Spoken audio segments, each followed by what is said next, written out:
Welcome to another bonus edition of Upon Further Review. Upon further review, And in this edition, we'll be talking about the game between Cincinnati and Baltimore.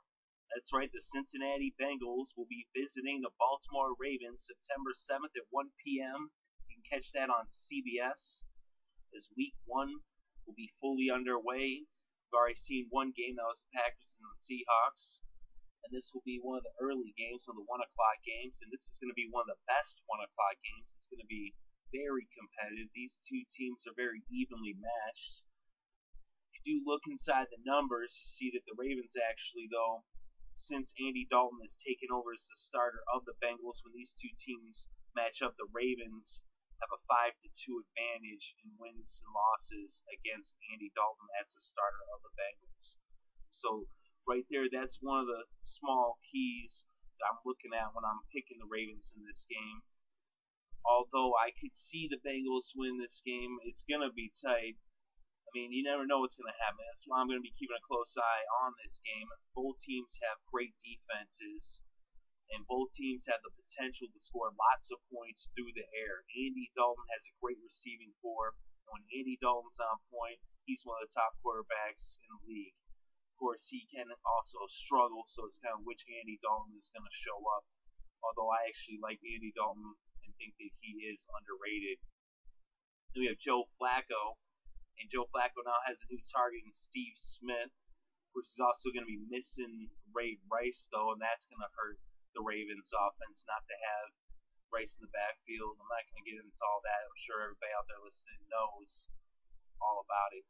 Pierce, though, is pretty good as an alternative in the running game for Baltimore. And you expect them to be really going more to the air as it is. They have the new coordinator in Gary Kubiak.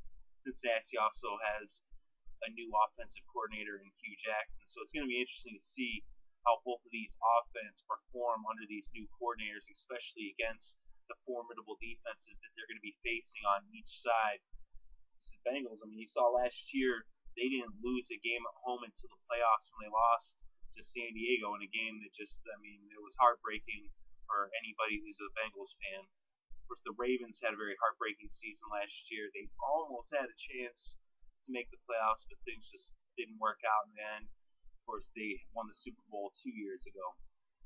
So we're going to see, are the Ravens going to bounce back? I mean, they've restructured their defense. They last year, were missing Ray Lewis and Ed Reed, but now the Ravens defense, they put the pieces in place. You knew they weren't going to be down for long. So the Ravens should have a better year this year. And this game right here should go a long way towards determining who's going to be the AFC North champion. Of course, this division is going to be very tightly contested. Of course, smart money would be on the Bengals to repeat as the division winners. I mean, they've got all the pieces in place. There's no reason why they shouldn't. But we shall see. I mean, they're going to have, a tougher time, I think, than last year because the other three teams, Baltimore, Cleveland, and Pittsburgh all struggled last year, and I expect them all to be more competitive this year, even though they've all have had already off-season struggles. They're going to affect them early on and throughout the season, as Baltimore with Ray Rice, the Browns with Josh Gordon, and Pittsburgh with Le'Veon Bell and LeGarrette Blount, which we're not really sure of what's going to happen there.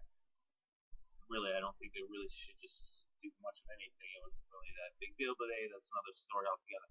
But as for this game right here, I expect it to be tightly contested. I expect it to be close. Either team could, end up running away with it. Either team could win the game. This early in the season, though, I'm going to have to go with the home team, and also the fact that the Ravens do have that advantage. They seem to have Dalton's number. Of course, at the same time, maybe, that might play against, the Ravens, and maybe Dalton's due to start evening up that his record against the Ravens, and try to bring it up towards 500.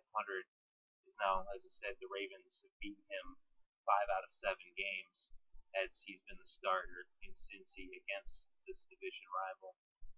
I don't expect that to necessarily change, but I could be wrong, and we shall see. Either way, it's going to be a great game, and I will be keeping a close eye on it and bringing you the results in the summary. So thanks for listening, and let us know what you think in the comments below.